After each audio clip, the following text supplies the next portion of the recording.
Welcome to this episode of The World According to Irina Tsukerman, our very special series on global politics on the KJ Masterclass Live. Irina Tsukerman is a US based national security and human rights lawyer as well as a renowned geopolitical analyst. Her writings and commentary have appeared in diverse US and international media and have been translated to over a dozen languages. Every fortnight in The World According to Irina Tsukerman, we traverse the geopolitical landscape and delve into pressing international issues and gain insight from Irina's expert perspective. Welcome to the show once again, Irina. Thank you. As usual, glad to be here. You are welcome. Welcome to the show once again, and several big topics again today, Irina, including the ceasefire between India and Pakistan, and so many other things. But the latest that's ongoing, you are in Washington D.C., and there itself, I get to learn from you that there is some sort of a terrorist attack that has just happened. Tell us about this very unfortunate incident, very unfortunate that we have to start with this. So it happened outside the Jewish Museum here in Washington. An organization called the American Jewish Committee, which is a big international organization, which also calls itself the State Department of the Jews, was hosting a reception for young diplomats. I used to be involved with that organization many years ago as a young professional, and I used to attend very similar events in New York. The head of that organization is Ted Deutsch, former Democratic congressman from Florida.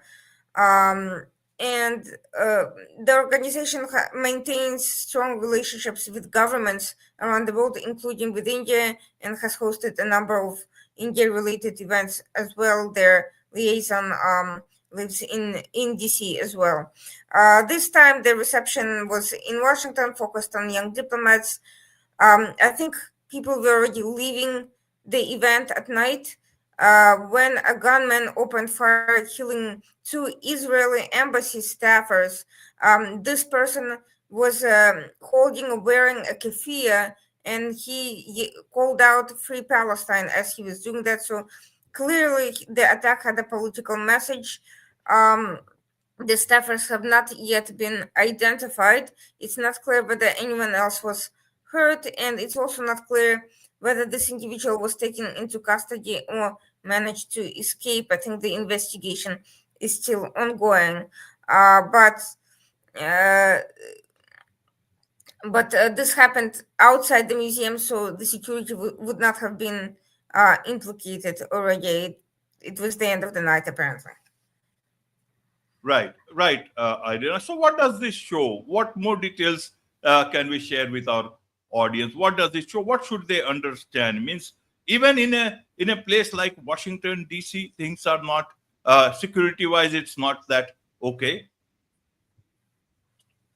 Well, usually there is a lot of police presence events, particularly diplomatic ones involving foreign diplomats attending, and there were a number of foreign diplomats. Clearly, the attack meant to have a political message against Israel and the war in Gaza, and clearly the individual knew that the event was taking place and had that information. I mean, it is about some of this information is sometimes publicized in advance. I don't know whether this event was publicized in advance, but whoever that was clearly was aware that the event was happening. It's unclear whether this was an individual harboring hatred for Israel and for Jews, or whether this was part of an still not enough information even to identify who it was. It was, however, clear that this person was, by wearing a keffiyeh, trying to make a political statement and align himself with Hamas, and by extension claim Palestinian cause, despite the fact that there is a growing body of criticism even among some Palestinians about misattributing their political interests to Hamas and other terrorist organizations. Hopefully, the investigation will lend more information about what happened, how this person got a hold of a weapon, how they found out about the details of the event and were able to get in so quickly, and whether that person had any facilitators or assistants. But what it does point to is that there is a growing exploitation of the conflict by radical elements in various countries around the world, and they're transferring their political zone of its immediate geographic location to target both political and cultural events in this manner, and clearly attacking Israeli embassy staffers. I don't know whether he was firing at random and those people just happened to be there, and I'm sure he's happy that they were, or whether he knew specifically who to target and which individuals were Israel, and if so, that would point to a significantly greater degree of intelligence than if it was a random attack at a Jewish event for an organization known to advance Israel's relations with the United States. So far, that's all of that is still unknown, but it is but it does show that there are some people at least who are capable of acts of violence in advancement of their political interests, political beliefs, and that their support for Hamas and other terrorist organizations is not just rhetorical or theoretical. They're willing to take actions and risk their freedom and lives in order to enact um, to in, to enact these grotesque acts of violence. Right. So two embassy staffs killed, and apparently some media reports that I just saw was saying that the attacker was shouting "Free Palestine." Means this is coming very close to home as in the U.S. as Trump talks about moving a lot of Palestinians from that place to Libya. Means I want to understand this better. This is not a small incident. Embassy staffers dying in the heart of Washington, DC. So far, there's only been one report about the talks with Libya, and given the massive violence in Libyan capital recently, involving assorted militias and one of the militia leaders being killed, it's not clear who exactly the Trump administration would be talking to. Would they be talking to Haftar's people or the official Tripoli government that enjoys UN support? Is not clear. What is clear, however, is that this discussion would be a very early stage and very theoretical, given that Hamas still has control of the Gaza Strip, and transferring anyone, whether voluntarily or otherwise, is not a practicable reality at the moment. Why Libya would be a place for such a mission is very unclear. Even the fact that, from a security standpoint, that would be a total disaster. From a humanitarian standpoint, that would be a disaster. It would be also very difficult logistically as well. So it's a very unrealistic option that I don't think would make anyone really happy, especially if many of the vigils actually have Hamas sympathies or could be easily recruited by local jihadist cells in Libya, creating massive problem all across North Africa, and then moving back to Europe, to the Middle East, and other parts of the world. I don't think they would stay put in Libya and wait to get killed in internal militia fighting, or wait for a prospect of an internal civil war. So that plan, if it's at all real, being pursued, is completely a waste of time. I don't, and frankly makes the administration look bad. I don't know why they would even consider that option. Clearly, somebody leaked some rumors, probably because they were extremely unhappy that this was even being seriously discussed. Um, so, of course, none of that is at all helpful with the general sense, but it also does not excuse any individuals taking up guns and, instead of protesting, these policies or arguing for better options, taking up arms against innocent people and killing them. Absolutely, absolutely. We'll touch once again about this Libya proposal. later in the show, and we'll get more details in the coming days on this particular incident also. But let's move on to the big story here about India and Pakistan. That has ended. That combat has ended, but ceasefire is on. But where do we stand on this? How do you look at it from that? Who won? Who lost? Who? Or was it a balance? And who got what?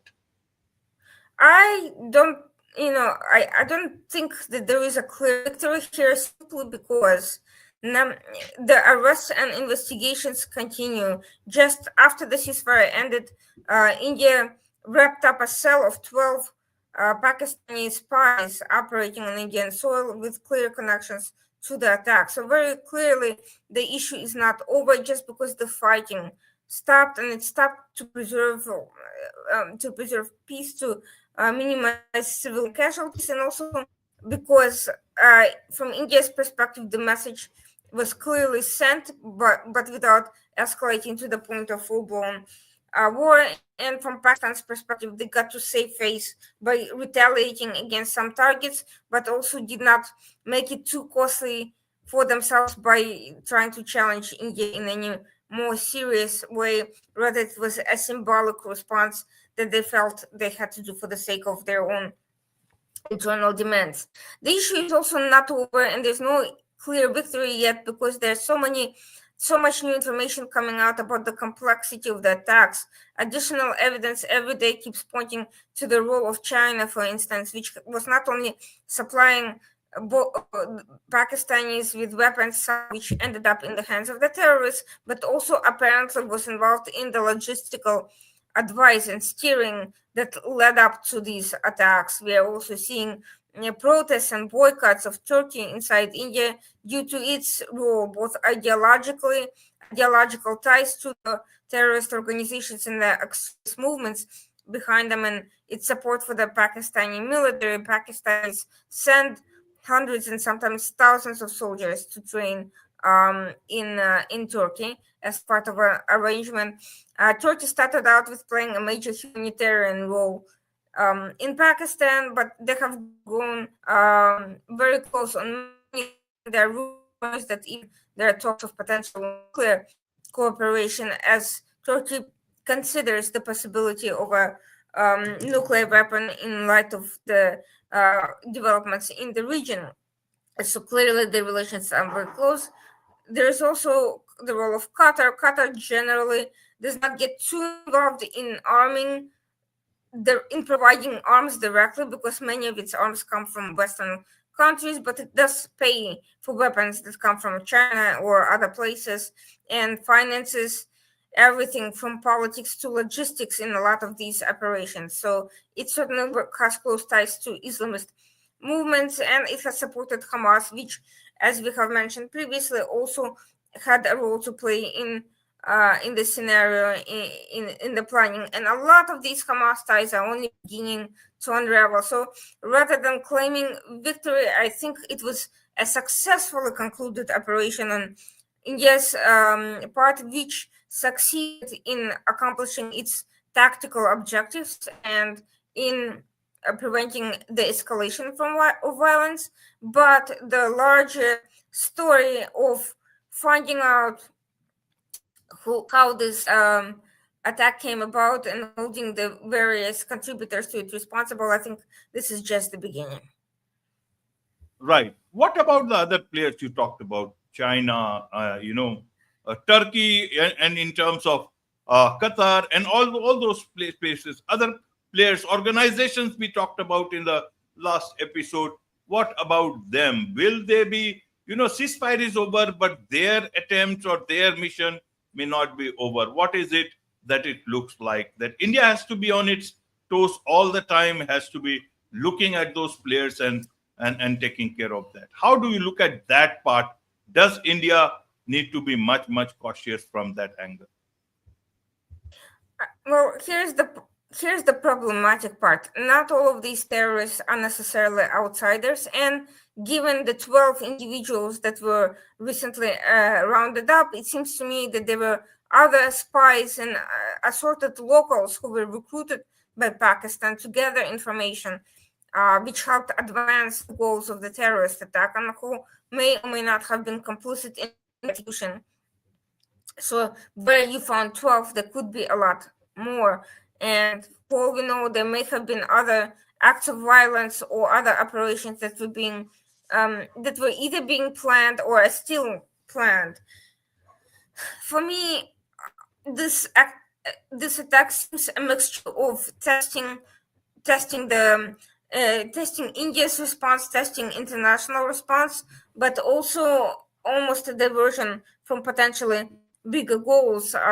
Kashmir has as a geopolitical issue has faded into the background of international discourse. The fact that it's being brought back at this moment, just as there is a major conflict between Israel and Hamas, and there talks about regional realignment, and there is major political shift in Syria and so forth. I hardly think it's a coincidence. I think there is a move to try to. There's a play for much more revitalized Islamist movement in Southeast Asia, and I think whoever is behind this attack is using this particular attack as a testing ground for much bigger political and terrorist and conventional military operations for the future. I think we can expect a much bigger push on all levels, and it will come with significant state-backed support.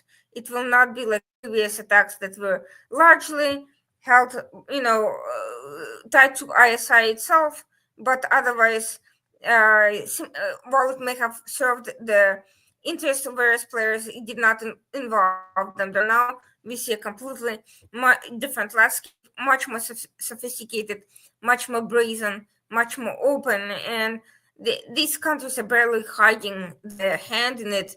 There's been some symbolic denials, but not so aggressive, and there hasn't been a very aggressive counter campaign to suppress the rhetoric about the involvement of these countries, which tells me that they're not really concerned about their agenda staying hidden. Absolutely. So, what do you think India's stance, immediate, immediate sort of a redressal for itself, against this will show to these players outside or whoever are the perpetrators? Do you think they will be? What message will they be getting from this?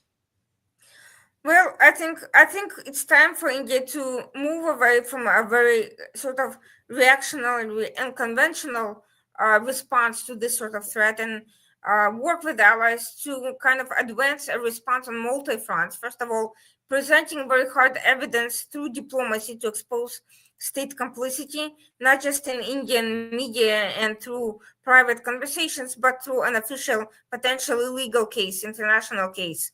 Make the case that there's state involvement and that these parties need to be held accountable, not just through limited military strikes as a military deterrence measure, but through official channels of accountability. That's the first thing to do.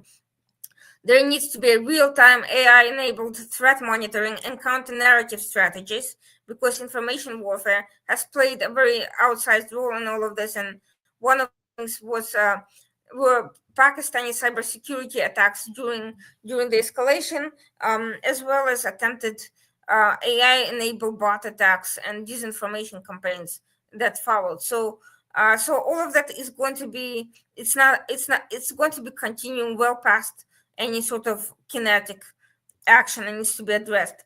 Sanctions and intelligence coordination targeting dual-use tech experts and transnational training networks, all of which were in play.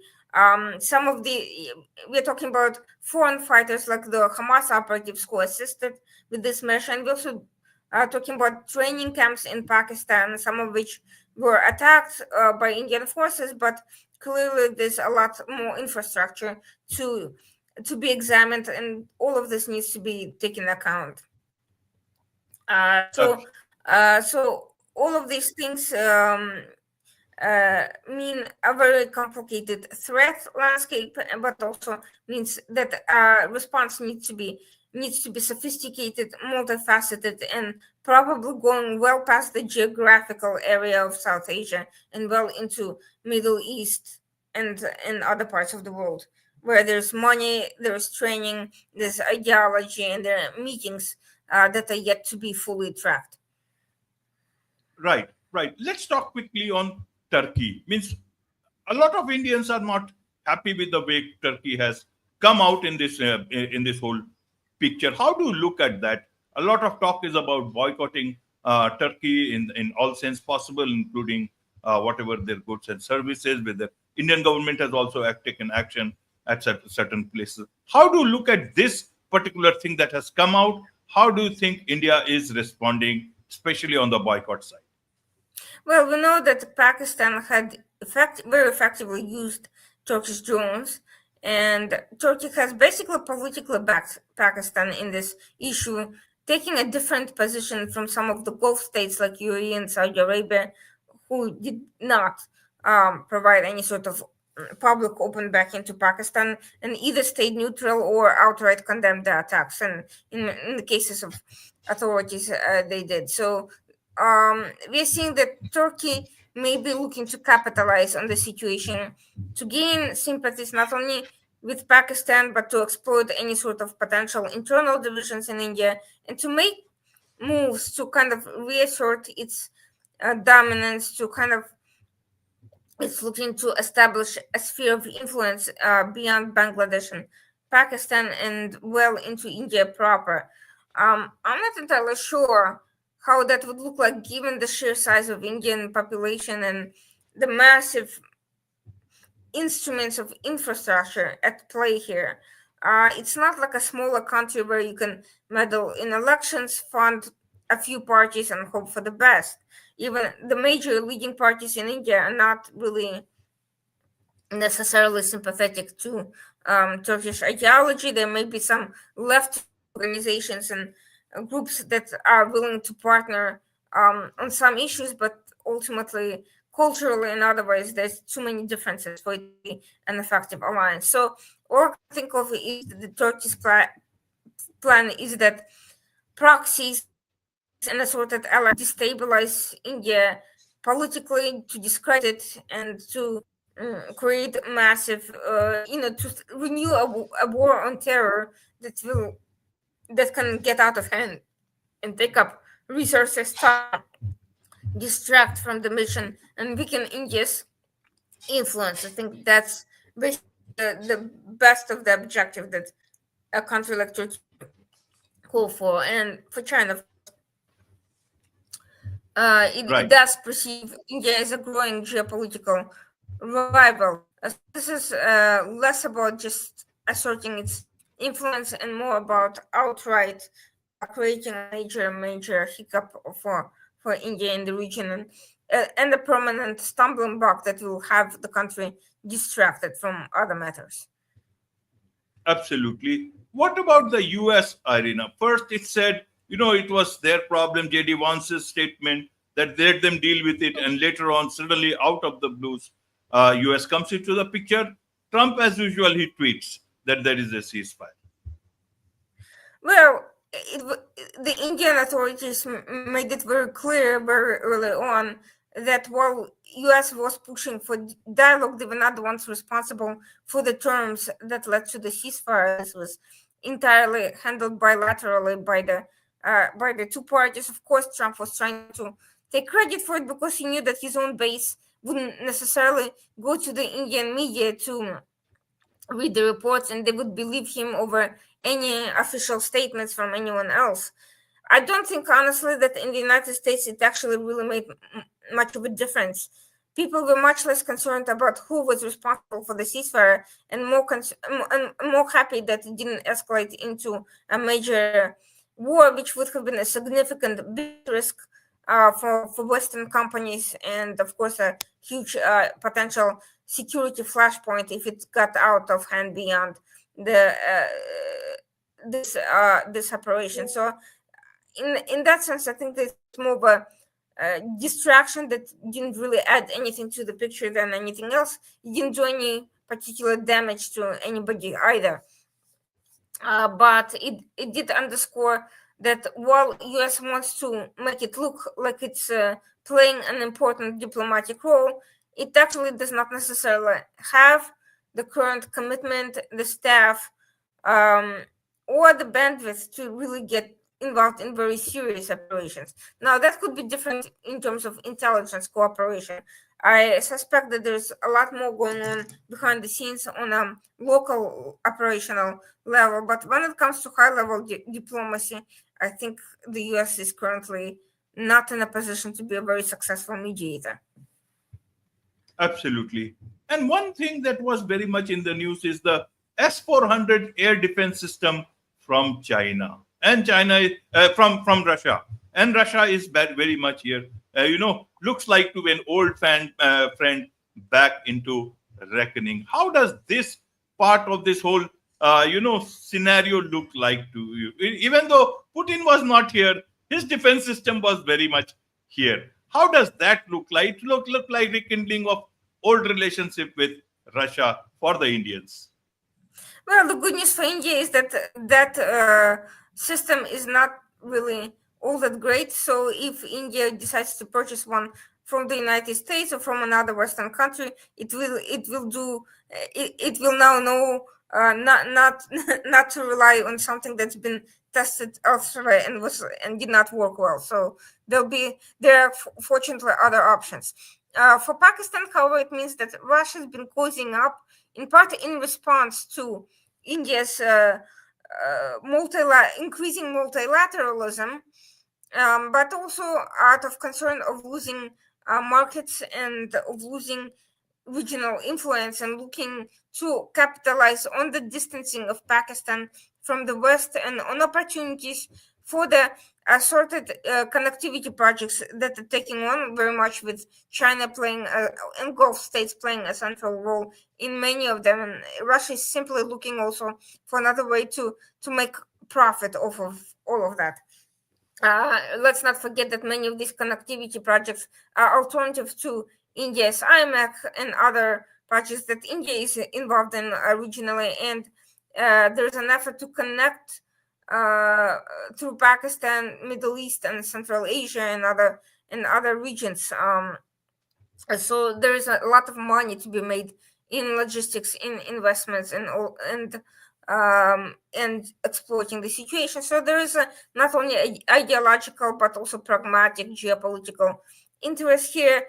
However, from the point of view of India, if after this attack, which revealed the state participation, Russia continues going in the direction that it does, the rift that is from a simple difference in geo-economic goals and objectives between the two countries could become much more political than it already is. And if Russia is seen as betraying India in favor Pakistan, or by playing both sides of the equation and supplying India's enemy with the same sort of weapons that India purchased from Russia not so long ago, I think this relationship is not going to last too long.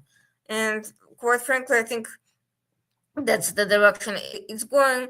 Red lines have been crossed with this attack, and it's very brazen and it's very open in the daylight. And I think India is sending a very clear message that it's time to choose side. You're with us or you're with terrorists who wish, who meddle with our sovereignty and meddle with our national security. And there's not going to be any middle ground here.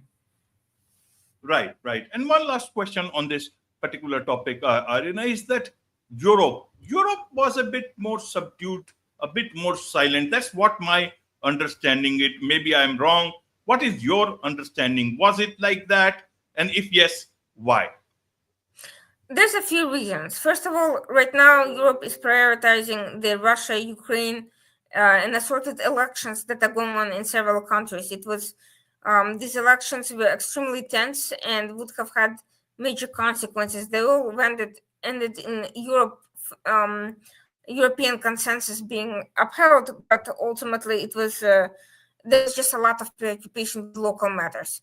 Another issue is quite simply Europe increasingly is out of touch with global South issues and doesn't have the diplomatic bandwidth to be quite assertive. They have not been particularly active on that front. It's true that France has a very strong and close relations with India, but France too is pursuing several agendas, and the main one of them has been Syria. I think getting involved in this crisis without being necessarily directly asked for it was just not something that they thought of doing. The third issue, though, is that there's also been an impact of a sort of disinformation on European political class. There's been concerted campaigns against India and efforts to show that there's no difference between Pakistan's role, India's role, that there are all sorts of internal matters, that Kashmir is a legitimate contested issue and not an issue of sovereignty. So there's been an effort to misrepresent the situation in a way that makes it harder to relate. Because under normal circumstances, this would have been a very clear scenario of a sovereign violation, similar as what Russia did with Ukraine, and there should be no question that Europe should be siding it. But they're seeing it as an outside matter, and they're not seeing the connection to other crises. They're not really paying attention to the role of China, for instance, in this matter. Many of them, I think, viewed it as a very local, bilateral matter. Their biggest concern was the nuclear issue rather than terrorism. And that's also been the general weakness on European security front. They have cracked down on weapons flow into Europe, but not necessarily on ideology, and they haven't really focused on ideology as a driving mechanism for violence and political terror. The other issue is, of course, that they just don't want to get involved into something that's big, long, and they don't understand very well and don't have a big political role to play. I mean, would Pakistan really listen to London or Brussels or Paris or Berlin? I don't think that their involvement would have made much of a difference. Their best Absolutely, role absolutely. is by selling weapons, providing economic support and intelligence. Absolutely, as absolutely. Beijing matters for Pakistan, not maybe Berlin or anywhere else. So we'll talk about. Thank you for all this, helping us understand this issue. Irina, now let's move on to our very famous personality, Trump, as well as Putin. Chat for 2 hours. Who does that in today's time? And if I understand, Putin does not seem to talk much. Then it means was Trump doing all the chatting for 2 hours? What did he speak? What did they talk? Who did what was the outcome of this chat? Was it needed? What was it all about?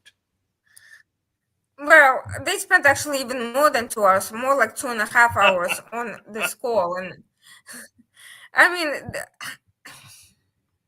quite frankly, Trump's biggest concern seemed to be potential for trade with Russia, which I find very questionable, given that Russia as a country has a GDP that's smaller than Texas. And if Trump is serious about starting a war with Ukraine, the best thing he can do is not buy minerals and metals from Russia, which fuel the war, and and get those things from somewhere else. Um, so trade with Russia is not optimal if he wants peace. He also spoke with Zelensky at about the same time, also about a potential for trade and reconstruction investments.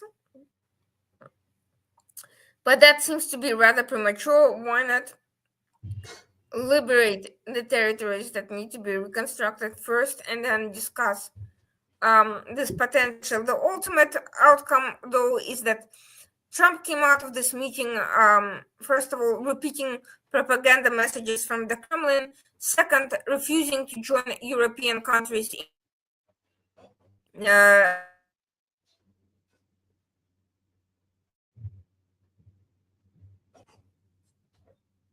war, and the Trump administration and Congress had discussed this potential for sanctions if Russia did not commit to a ceasefire. And what we do know is what didn't happen during the call, which is that Trump ultimately sided with Putin's view that the peace talks with Ukraine should commence before ceasefire, which is exactly the opposite view of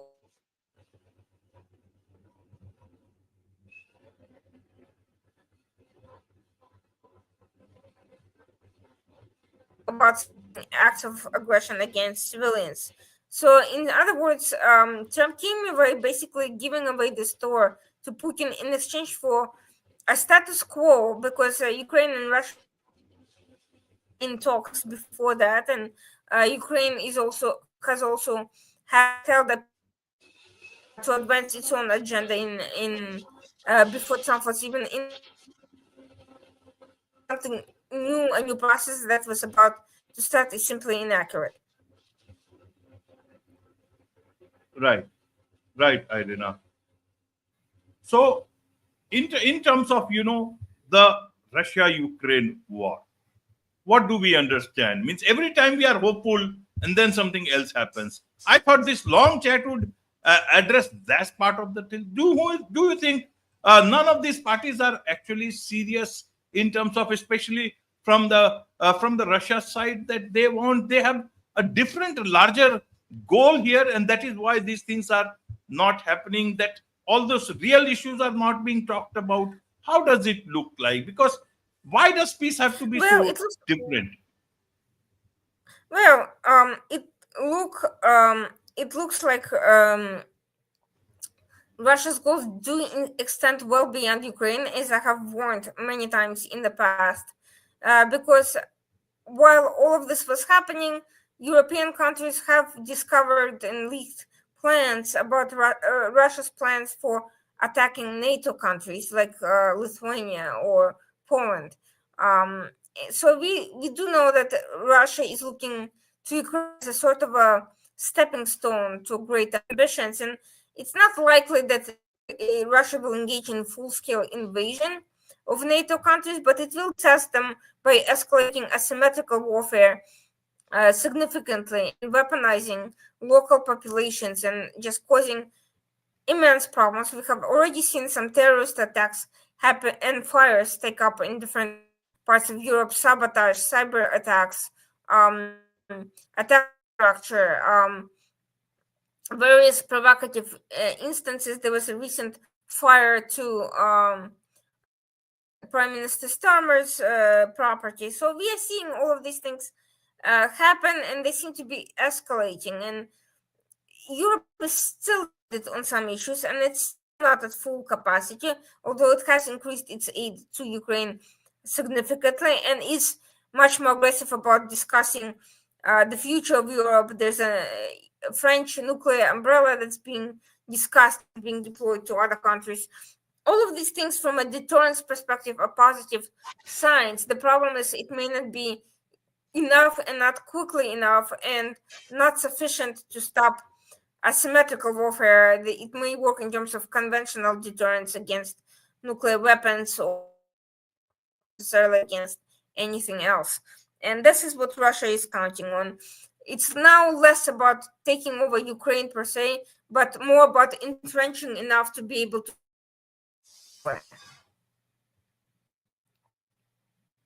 Absolutely, absolutely. Now let's look at the other issues here in terms of Trump and China, U.S. and China tariff. That deal is done.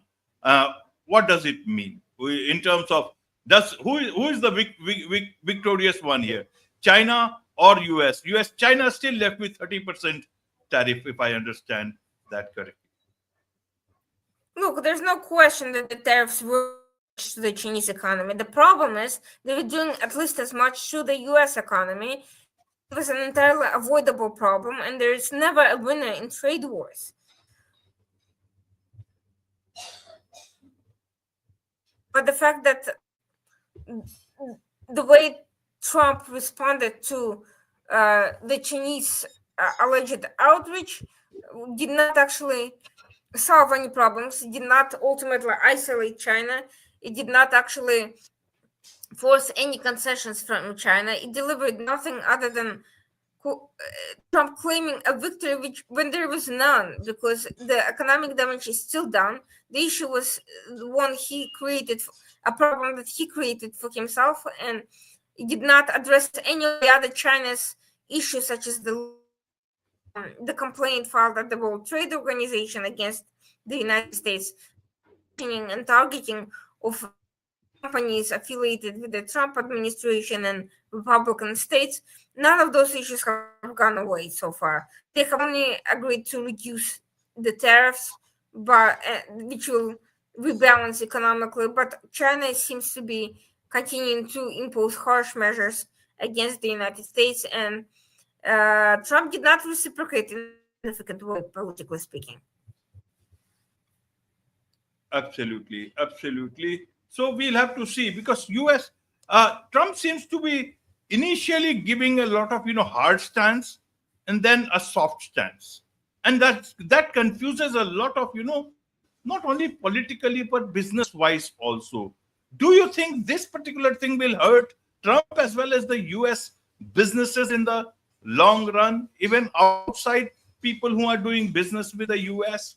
That yes, Trump, Ye- whatever President Trump says, later on he climbs down from that particular position. Yes, because it's entirely predictable. Trump likes to style himself as this unpredictable individual, and nobody knows what he'll do next. But in reality, he's very predictable in the sense that that he almost inevitably tries to negotiate with enemies and attacks friends, and after doing a lot of damage, and tries to present this backing away as a major victory, when in reality all he's done is given up the leverage he had in the first place. So this predictability is working against him. It's not helping him become effective. The Russia-Ukraine war has not been settled. The war in Gaza has not been resolved. The issues with China have not gone away. And the various economic crises are only becoming worse and worse with each day. So we're not seeing what the implementation of the promises Trump made, because when he promised um, issues coming from a position of strength, but now he's acting from a position of weakness, and nobody respects that or takes that seriously. So countries know that they can just, if they wait it out long enough, he will change his mind. If they offer him a nice airplane, he will change his mind as well. Absolutely, absolutely. And why does he have to poke Apple here, telling that I saw you investing in China for long, but then you are putting money into India, and that is you must put in money into, means that too so openly, a top US company like Apple. What would he gain out of that? Why would he interfere in a business of the way they are doing business? Well, Apple has long been considering a shift to India, but it has tried to continue making business in China for a while successfully. But honestly, it is China that is now forcing Western companies out and has subjected Apple to various humiliating measures. The problem is not that it's shifting to India, or that Trump is making demands for American companies to move out of China. The problem is, once they do move out of China, Trump doesn't stop harassing them, and we are seeing that the U.S. companies now moving to India are facing um, tariffs and costs and pressure from both sides. And there's now a harassment to get Apple out of India back to the West. And of course, people are not going to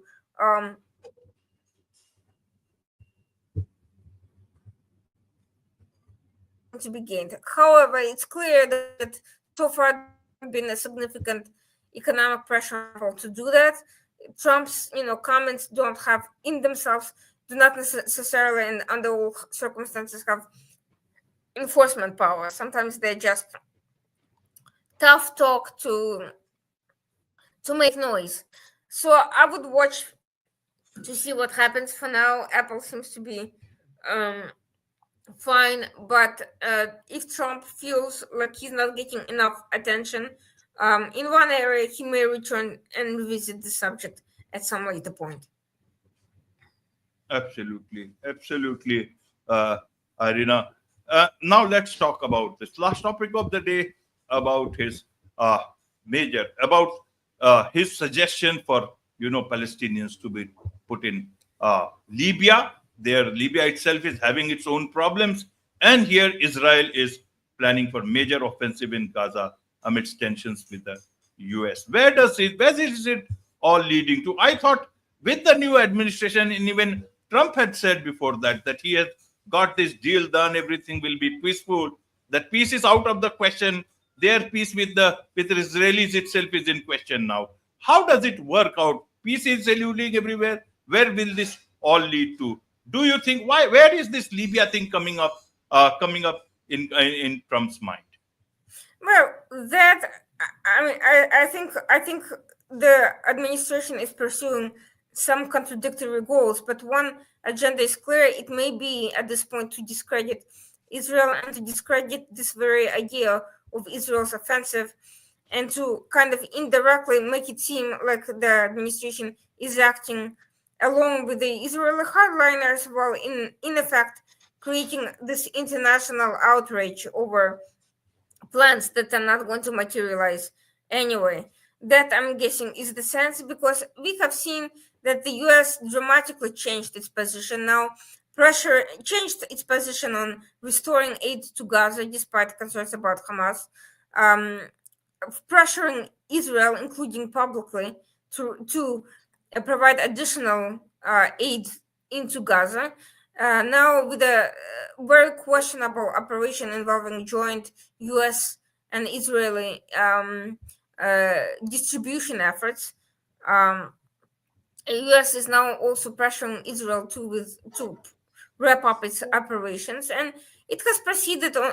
Trump has proceeded on his Middle East tour without a stopover in Israel or any sort of engagement, barely mentioning either Gaza or Israeli interests, in passing, and mostly to self-aggrandize himself during his speech in Riyadh. So, as I said, Qatari planes work wonders about changes in positions, and I have a feeling that between Trump's own propensity to change his mind based on immediate transactions and not want to get involved in issues that are taking too long to resolve, and isolationist and pro-Qatari individuals surrounding him, this was a very easy shift to make. But we are going to probably see a lot more of that, and all of that is sending a message to European countries. UK announced the suspension of the US Israel free trade treaty. Now, the volume of defense trade between Israel and London is not that high, and it's mostly symbolic, but it does send a very negative message.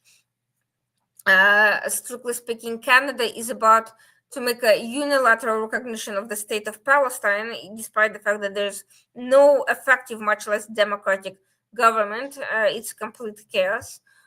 We are seeing some very major signals, all following Trump's rhetoric, and I think things would have been differently had those countries felt unequivocal U.S. support and leadership in that regard. And Israel's offensive has started, but it's gone talks with Hamas.